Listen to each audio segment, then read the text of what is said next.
ناظرین، احمد فراز لکھتے ہیں کہ ایک دن سیف الدین سیف اور میں شالیمار ریکارڈنگ کمپنی سے واپسی پر گاڑی سے اتر رہے تھے کہ چاروں طرف سے پولیس نے گھیر لیا۔ یاد رہے، سیف الدین سیف اردو کے ممتاز شاعر، نغمہ نگار، مکالمہ و کہانی نگار اور فلم ساز تھے۔ سامنے سے ایک میجر آیا، کہنے لگا کہ آپ احمد فراز ہیں۔ میرے جواب دینے پر کہنے لگا آپ زیر حراست ہیں۔ میرے مطالبے پر اس نے مجھے دور سے ایک کاغذ دکھایا اور کہا آپ کا وارنٹ ہے۔ مجھے پکڑ کر گاڑی میں بٹھا دیا گیا اور ایک شخص نے میری آنکھوں پر پٹی باندھ دی۔ پھر مجھے راولپنڈی میں جائگ ایریا نامی جگہ پر پہنچایا گیا، جہاں فوجی مجرموں اور جاسوسوں کو رکھا جاتا ہے۔ یہ ایک نیم تاریک، غلیظ، چھوٹا سا تہہ خانہ تھا۔ چبھنے والی تاروں کا بستر پڑا ہوا تھا، وہاں تشدد کرنے کے آلات پڑے تھے۔ ایک ٹوٹی سی کرسی پڑی تھی، اس پر اونگھ کر رات گزاری۔ صبح دروازہ کھلا تو میں سمجھا شاید ایذا رسانی کا کوئی سلسلہ ہوگا، لیکن انہیں مجھے اٹھایا اور لاتعداد سیڑھیاں اوپر لے گئے۔ کھلی فضا میں آ کر طبیعت بحال ہوئی۔ منہ دھویا تو وہاں سامنے درخت پر ایک فاختہ بول رہی تھی۔ اس پر میں نے کال کوٹھڑی میں 3 شعر کہے تھے۔ ایسا سناٹا کہ جیسے ہو سکوت صحرا، اتنی تاریکی کے آنکھوں نے دہائی دی ہے۔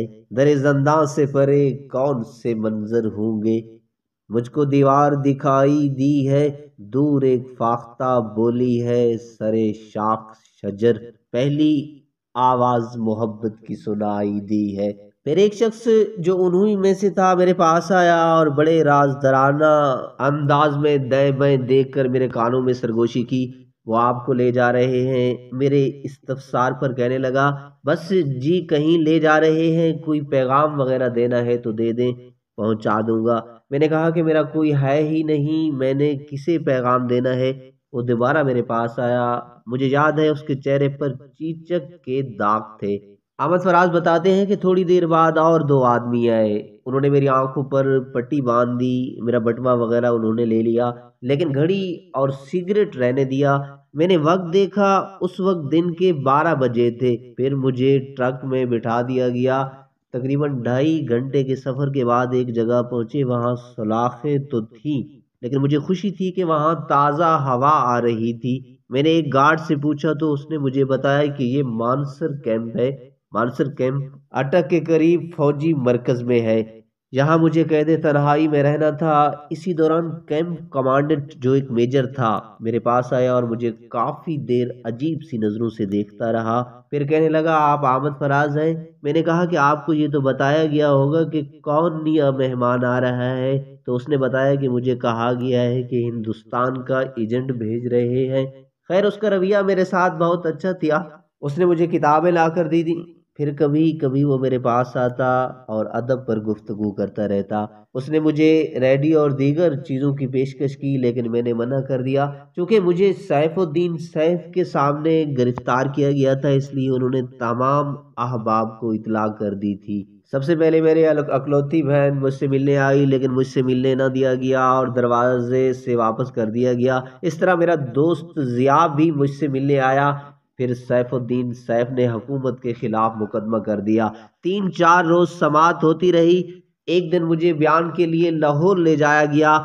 جسٹس افضل ضلع بہت اچھے انسان تھے، میرے ساتھ بڑے احترام سے پیش آئے۔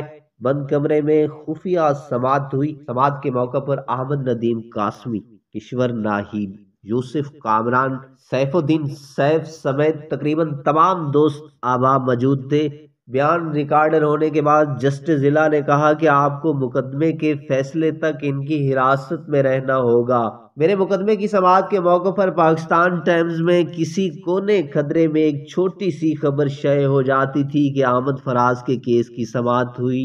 جیل میں کیمپ کمانڈنٹ یا کسی اور ذریعے سے اخبار مل جاتا تو پڑھ لیتے تھے۔ احمد فراز بتاتے ہیں جس دن مقدمے کا فیصلہ تھا اس دن اخبار ہی نہیں ملا۔ اتفاقاً میری نظر ہاکر پر پڑی تو میں نے اسے آواز دی۔ ویسے تو وہاں گارڈز اور دورے لوگوں کو قیدیوں سے بات کرنا تو درکنار، ان کی بات کا جواب دینے کی ممانعت تھی۔ اس کے علاوہ کوئی ایسی چیز جس سے قیدی خود کو نقصان پہنچا سکے رکھنے پر پابندی تھی۔ شیو کرنے نہ ہی اس طرح لے کر آتا تھا، لیکن مجھے کیمپ کمانڈر نے اپنی شیونگ کٹ دی ہوئی تھی۔ بہرحال میں نے آ کر کو بلایا، وہ آ گیا، میں نے اس سے اخبار لیا۔ اس میں خبر چھپی ہوئی تھی کہ فراز کو عدالت نے رہا کرنے کا حکم دے دیا۔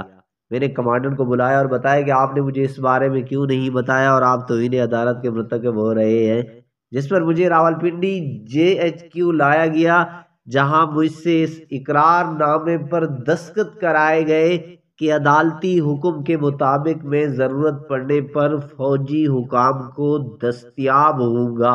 میں نے اس پر دستخط کر دیے اور باہر آ گیا۔ ناظرین، ہماری اس کہانی کے بارے میں ایک کومنٹ ضرور دیجیے گا۔